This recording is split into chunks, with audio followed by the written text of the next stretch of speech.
We were the last post to post on HSA Of of 2016. It was 2016. And we stayed up all night to do it too. Mm-hmm.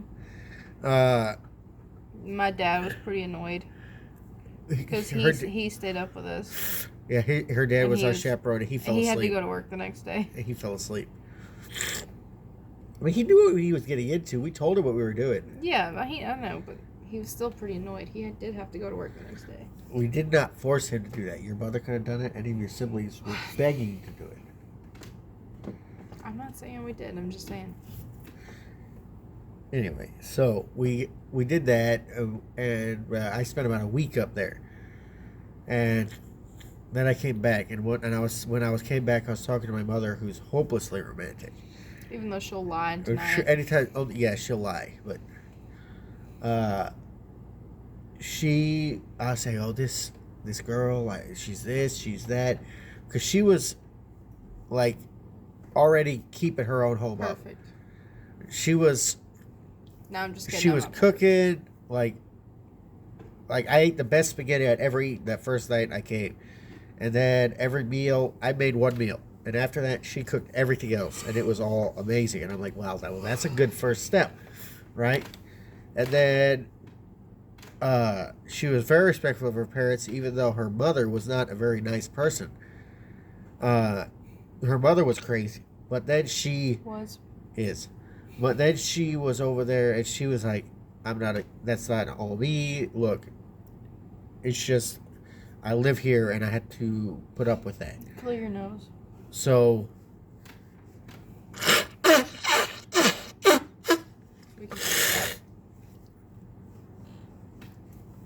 she's like, I live here, and I have to put up with that. But I don't agree with that. Because she was like, the earth is flat, Hitler was right kind of person. My mom, not me. No, my mom. Her mom. My mom does not believe the earth is flat or Hitler. She has her own problems. But so I was like, okay, that's good. She's respectful of her parents while also not just blatantly flying in their face when they're obviously being unreasonable. So she was very level-headed. And on top of that, she was raising her siblings. Like, her mother wasn't doing it. She was doing it. So, chances are my mom will never listen to this, so. It doesn't matter if she does. It's all been said.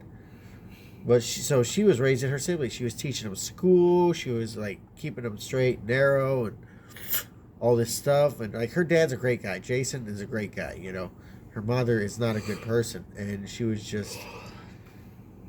Kylie was raising her siblings, and I sat there and I admired that, and I said, okay, like, this girl is every single thing I could ever hope for in a wife and more. And so we started talking, and by the time I got home, I was head over heels in love. So I told my mom, I was like, this girl, this, that, and da, da, da. And I was saying things like, when we get married, buying house, this stuff, and we were, planning things already. And yeah, by the time he left that first time, I was asking him to take me home with him. She was crying. She was out by the car. It was pure soap opera. Just, take me with you. I don't want you to leave me, please. Just elope with me now, and it was very, very romantic. But so I went back to Texas. I didn't take her with me that time. But the next time we should have. we really should have. We should have. My mother was, like I said, very romantic person. And she was like, you know what you should do? Because I was planning on going back like in June or July. Right? It was May. Or May. We had a wedding. There was some wedding that her friend was going to, that her friend was getting married, and we were going to go, and I was going to be presented to all her friends there at that wedding. That was the plan. And my mom was like, hey, you know what you should do? You should go up there on Valentine's Day as a surprise, and if you're that serious, you should propose. And I was like, that's a good idea. So I got this ring. I had it fitted. I bought a little teddy bear. I had a bear made, actually, at Build-A-Bear. So did you do the ring bear at Build-A-Bear, or did you just find it? I thought you just found it like at a garage sale or something. No, I didn't. I had that bear made. Shame I don't know where it is now. It's up there with all the other bears. But I had this little bear made. He was wearing a little tux, and he had a little heart that said, "I love you." And I stitched the ring onto the bear heart, right? And so I went up there with 2 things of chocolate, 2 dozen roses, and this little Build-A-Bear. And I showed up the day before Valentine's Day. And I was a very nosy person, so him and his mom and my mom tried to keep it all a secret, but I knew they were coming. She didn't know we were coming. I Yeah, surprised the dickens out of her. No, because I read my mom's emails. Yeah, her mother was not a very sneaky person, but I surprised her because I showed up right, and her mom was out on the front porch, waiting for us, like grinning ear to ear, and she was like, "Kylie, come out here. I need your help." And Kylie was like, "I'm busy. Do it. Whatever it is, do it yourself." And she was up to her elbows in soapy water, so she was not being just ridiculous. And all of a sudden, her sibling let the cat out of the bag. She was like, "Alan's here!" And Kylie comes running out the front door, nearly knocks me down. And so I have flowers in one hand, chocolate in the other hand, and she just comes out the door and swings around my neck, and I'm like, flying leap out the back door. The last time I went in that door, I shot a snake off the back step. You remember that? Mm-hmm. That's after all the drama happened. Yeah, it was after all the drama happened. The house was empty, and we were just going back to reminisce, sitting empty on an empty lot. But the next day, I get her up at 6 a.m. She is not a morning person. Mm-mm. And I drag her out into the living room, right? And I give her this box of chocolate to wake her up. And she's sitting there just holding her little tin of chocolate, bleary-eyed, talking to my mom, who is distracting her. And I go and I get the bear, and I kneel behind her, and I'm like, "Hey, Kylie." And she turns around and looks at me. And I said, "Will you marry me?" And she didn't bother to answer me. She did not bother to answer me. She just like dove down around my neck and was hanging like, imagine like the fairy princess, feet kicking up off the ground, swinging in a circle around my neck, squealing in delight. That's what she was doing. And I'm not that bad. no, but that's literally what she was doing. And so I don't think I did that. And I was still holding her and holding the bear, and I'm trying to cut the bear off, the ring off the bear, and I remember my hands were shaking so bad that I could not cut the ring off of the bear. Finally, I got it off, and I put it on her finger, and we took a little video. And this is the part that makes me angry to this day. We're there, her mother is there videoing this whole thing, right? And her mother still has a YouTube channel with a following much bigger than mine at this point. Although someday I'll pass her up, and then I'll punch down a little bit. But punching up right now, Homestead Mama, right? It's not Homestead Mom anymore. It's not? What did she change it to now? Melissa and Little Ben.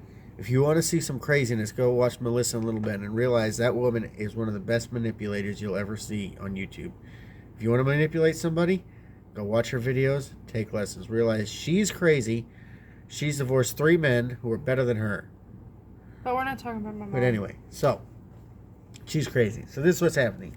She's videoing, and she's like, "Oh, this is so cute. Look at this.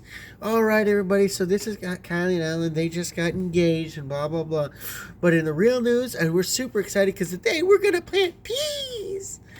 And then she went on for 20 minutes on this video about planting peas. So her oldest daughter getting engaged. Oldest child. Her oldest child getting engaged. Footnote. The real thing today is it's time to plant peas, people. That's okay. I was used to it. Anyway, that pissed me off right then and there. But anyway, so we go up, and I was up there for another week, and I come back to 3 days. I was okay. So three. It was what? Only 3 days. So I was up there for 3 days, right? So total amount of time spent together now, less than 10 days, right? We've known each other for all of we started talking around November, Thanksgiving. So November to February, 3 months. Well, you came up the week after Christmas. I came up for New Year's. You came up between Christmas and New Year's, and you stayed for New Year's. So you were here 8 days that time. Okay, so 11 days. And then you came back at Valentine's Day. So total of 11 days, But 3 months total. Man, we probably talked 50,000 hours. Continuously talking on YouTube. We need to do a Not little YouTube. texting, but Text we need calls. we need to do one day like advice to young people who are talking, because that's something that's overlooked a lot. Young people trying to meet somebody, and they're all talking about things and avoiding important things. But anyway, we'll talk about that later. We talked constantly, but and that created problems too, because her mother. But anyway, so she hadn't had a cell phone, and we would text on her mom's phone, right? So one day I bought her a phone. I bought her a plan. I bought her a phone, and I gave it to her, right? That was one of the things I gave her while I was up there to propose, or Valentine's Day. That first cell phone I ever had. I gave her just a little like a Nokia brick type of thing, and because you could still get those back then. But we're texting and talking and just constantly going back and forth, and then we're planning this wedding, and her mother is going crazy. Like literally, within